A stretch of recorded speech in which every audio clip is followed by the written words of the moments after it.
you had a lot of transfers. Yes. Obviously, kind of theme from some position coaches, it seemed that there is bounce back is kind of the term, or hunger or second chance. I guess was that kind of the tenant you're trying to find within these guys when you got to know them? They had that want to have to take advantage of a second chance. You definitely want to know they love football and they're hungry, right, for that opportunity. I mean, you think about it, why would you get a transfer anyways? You're going to get a transfer because he's probably graduated somewhere and wants more playing time. Or maybe someone has been injured and they lost a spot and now they want to go somewhere where they know they can play. So playing time's one of them. The other one is, to your point, like whether it's, a guy like Romello who played as a true freshman and did some good things and got hurt the last game, probably missed out on a lot of time, so didn't really get the opportunities last year.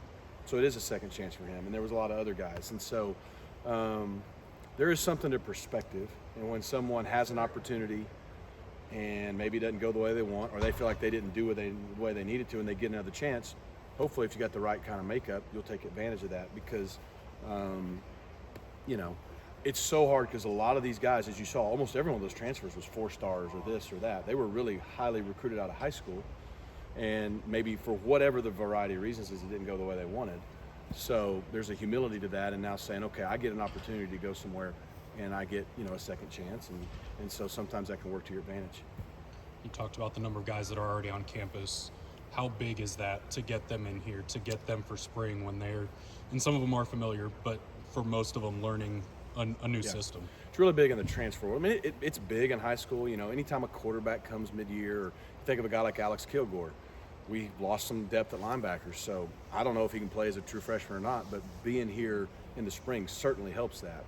But sometimes even high school guys, it helps them, but it still takes a year. But in the transfer world, like, they get the entire spring to get in our weight program, to learn the offense and defense, to have those 15 practices, but most importantly, connect with the team from a chemistry standpoint. And so of the 19 mid-year guys, 15 of them being transfers, that's a big deal. And, because only 2 of the transfers that have committed to us so far aren't here yet. And so I think it's a really, really big deal in the transfer market. You mentioned about half and half transfer in high school.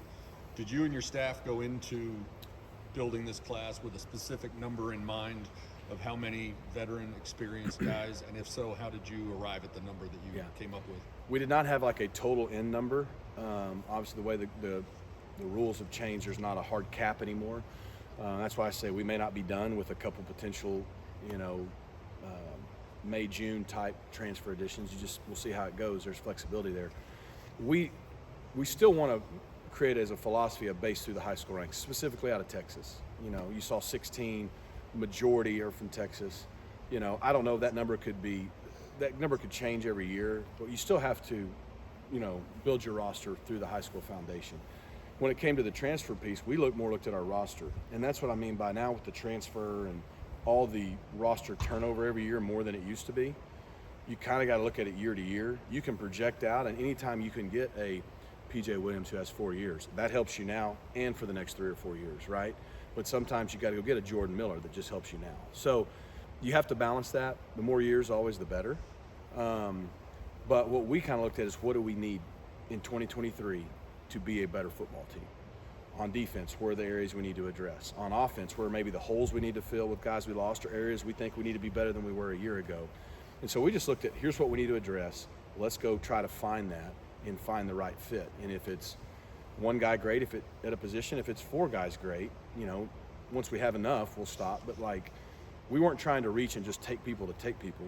Everyone we took, we felt like fit a need, specifically in the transfer piece. And so there wasn't a total end number inside. It was like, let's go get players that make us better, especially in the areas we either need depth or we need to replace guys that can come in and play right now and not wait for them to develop like, say, some high school guys have to. With the 2024 class, you guys are off to a really nice start. I know you can't talk about them, but with the buzz around the school right now, with everything going on, how is it getting into that, recruiting class already, and just the responses you guys are getting? Well, we have a lot of momentum. It's a good time to be here. Obviously the school's in great shape. The city's awesome. We've been winning, for multiple years now. We're building a $110 million facility. So there's a lot of really positive things that, SMU is already a national brand, but it's helping us with that for sure. I think at the end of the day, we're still, like I said, going to build our roster through the high school ranks. Every year may be a little different than others based on who leaves and all that, your roster. And it starts there with us, but the way things are now, you're definitely more selective. And I think we're fortunate right now where we are and how things are going, that we have a lot of really good players that we're interested in, also interested in us. And so I think you're going to see, I don't know, I can't speak for everybody else, but for us, like, who knows, maybe in June we have 10 or 15 guys committed, but maybe we have 5, and that's okay. You know what I mean? Like, every year's different, but we want the right guys here, and we're going to set our sights high.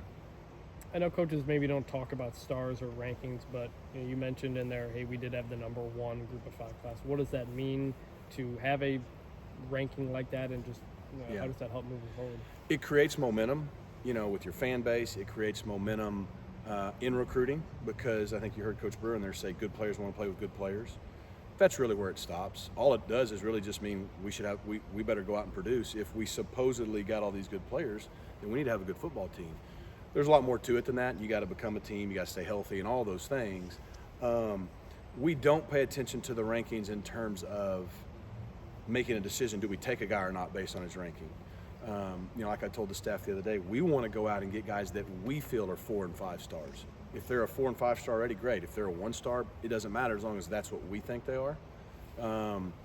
But it does help perceptually, both for momentum in recruiting. Like I said, if you get 2 or 3 really good players in a class, more people want to come play with them.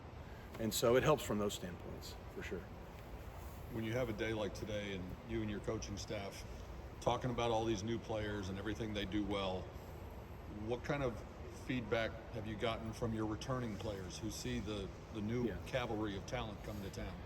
We're honest with them. We said, hey, we're going to go out and we're going to try to add value to our team. It's your team.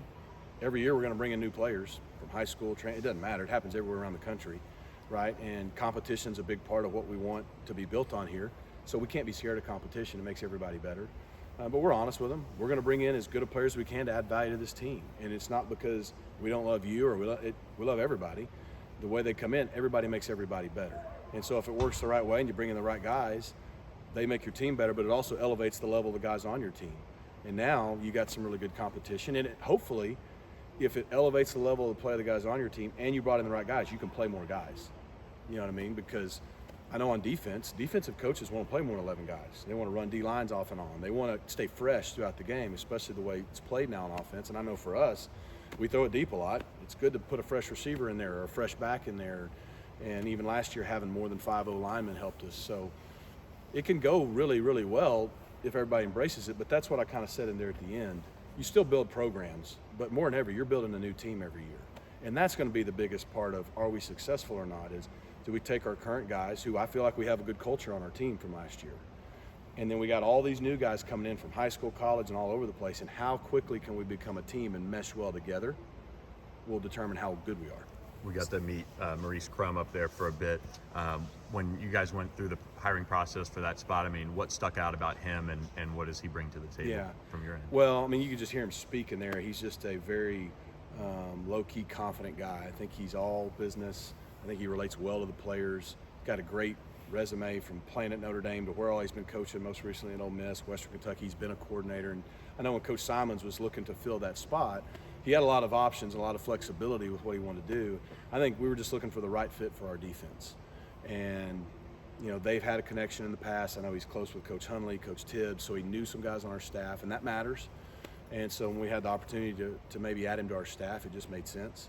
And, so far a few weeks in, he's been great. He's fit right in. Aside from the secondary, not a lot of one and done immediate fix in the transfer portal guys throughout the team. I guess for this cycle, how important was it not only to get guys that, like you said, can help in 2023, but guys that you can maybe take them, ball play, mold them, and for 2025, get some talent in there? I think, like I said originally at the beginning, you always want the more years the better, right? Because you've got more years to develop them and then obviously be a part of your team. But there are certain times where if you can get a really good player that's a difference maker and he's only got 1 year, it is what it is. But because like I said earlier, you have to address your issues for now for this coming season every year, right? Because we got to win now. It doesn't matter if we're here or anywhere else. You got to win now. But anytime you can address an issue for now and also for the next couple years, that's a win-win. And so anytime you can do that, that's a big deal for us. Coach Simons obviously had connections with the guys coming from Liberty. You had the connections with the guys coming from Miami. How different were those conversations compared to when you're meeting players for the first time? And how many of them reached out to you because of their familiarity with you, as opposed to you reaching out to them and saying that you've got a spot for a guy at a different one position or another? Yeah, it's totally different because you don't have to do the introduction part, and you probably know their parents and all those kind of people in most cases. And there's a familiarity. They know how you coach, you know how they react to coach, all that stuff kind of done.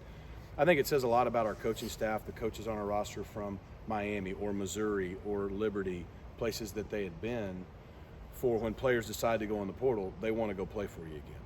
I mean, to me, that speaks volumes of the type of coaches we have on our roster, because if it didn't go well, they wouldn't want to come play again, right? They'd be going somewhere else. And in some cases, in most cases, I think in half the cases, I don't know, they probably reached out to us. I mean, once they went into the portal, if you knew them, you're hopeful that you'll have a good chance just because of that familiarity. In a lot of cases, quickly they said, no, I'm very interested, or no, that's where I want to be. Sometimes that simple. So. You mentioned in there the alignment between everybody in the school. How important has that been for the program and the future of the program in the school?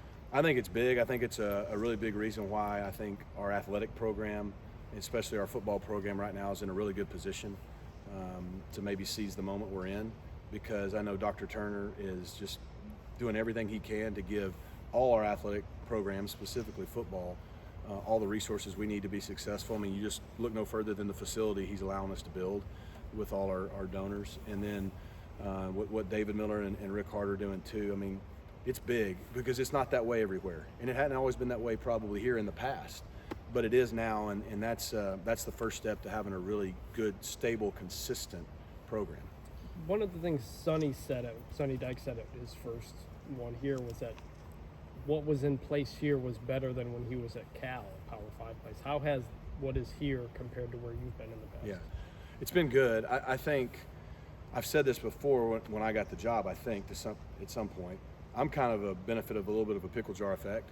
I mean, started with Phil Bennett, and then you had June Jones, and you had Chad Morris, and then you had Sonny. And each coach, it was getting a little bit better, from admissions to facilities to just all the things that it takes to have the support that you need and have that alignment. I think it just slowly got better and better and better. And so I was fortunate to get here at a time where it was getting probably at its best during that process. Hopefully it continues to get better every year. And then my familiarity here didn't hurt. And so, I think what he said was probably true then, and I think it's still true now. From the last year and a couple months or whatever, it's probably been a little bit of a whirlwind. Has it kind of all settled down, and how much does signing a class like this really energize everyone? I mean, all the coaches up there were just definitely energizes you. I mean, I don't know how much things settle down. I mean, we did get a chance last week to kind of finally catch our breath, but in what we do and in the new world we're in, it never really stops.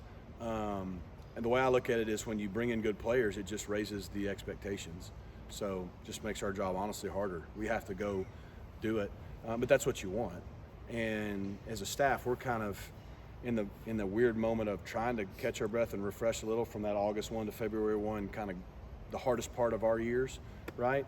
At the same time, we're starting to build a new team right now. We start spring ball 2 weeks from tomorrow. And so you kind of catching your breath, but you're also jumping right into it. Maybe just not with the same pressure that comes with in season, but like I said, you bring in good players, and we have high expectations of ourselves, so that helps. But yeah, it just means we need to go do it.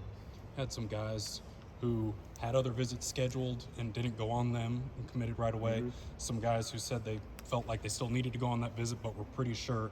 What does that say about your guys' ability, from you all the way down to the players that they meet with, that once they get on campus, you kind of almost have them locked in a little bit? Yeah, well, I think it says a lot about our school. I mean, we have an incredible campus, the location here in Dallas. I think, again, the support, the facilities, the things that are either here or coming, kind of check most of the boxes that you need to check to be in the game. And then I think after that, I think it just says we're not really selling a lot of stuff. We're just being real and genuine. Our staff is who they are. That's who we want to be. It's not always for everybody. It's not like we win every battle. But for guys to either shut it down or quickly shut it down, it got to tell you that what they saw, they genuinely felt and believed, and I think that's who we want to be and hopefully continue to be. Eldrick Lesser obviously had a prolific high school career for a long time. His recruiting took a while to really pick up. What did you see in him ultimately? Why did you think, hey, this guy could play quarterback ultimately for us? Well, I mean, I watched his film and I thought he was really productive. You know, his junior year in Frisco, and then Coach Brewer went out and saw him, him and Coach Woods, and they both really said, once you see him throw live, you know, he's a lot like a Derek King. He didn't have the height requirements. That's why his recruiting took a while, because it is what it is. I mean, people look at it and go, well, he's not over 6 foot. You better be really, really good. Well, it turns out he was really, really good. And that's what I remember Johnny and even Casey saying when they went and saw him, is Johnny said, hey, he's got some of those Derek qualities when you just see how he carries himself, how he acts with the players. He can throw it, he can run it. Derek had those big old strong legs. So I think that's kind of what we saw. And like he said in there a little bit, we've had positive experiences with guys like that. Take one more for Coach. Just Jamari Carroll finished as a 4-star for us. Yeah. You guys showed that clip of him jumping over the guys. When you bring in a guy like that, when SMU's had this history of producing receivers, do you kind of look at him and say, I could see him being the next one? Yeah, I mean, our reputation with receivers recently helps. He's one of those guys, you know, when high school guys commit, you never know until they sign, right? But there's some guys like I feel pretty good about him. There's other guys I don't know. And then there's other guys you go, man, we just got a really, really good player, and people aren't going to stop. And so he would have been one of those guys where like, man, we got to hold on to him all the way to signing day. And I think the fact that he wanted to come here probably speaks a lot of what he feels about what he can do here based on other receivers in the past. I do think he fits right into the style of guys we want to have, the Rashee Rices, the James Proches, the Cortland Suttons, you go on, like, and the guys we've also had in our system. I think, you know, from a physical standpoint, the traits he has, I think fit in really well. The last thing I'll say that I didn't get asked, and I don't know if we have or not, I know we're going to pass it out at some point. We've got all the guys returning. Some titles have changed, some haven't. Obviously, we've hired Maurice Crum, and he's not coaching special teams, which Craig Nyber was. Kyle Cooper is going to be our special teams coordinator moving forward, and so that's one big change that either we will get to you or I just got to you. But for the most part, though, some titles are changing, but the overall structure is not a whole lot different. So, Thanks cool. a lot.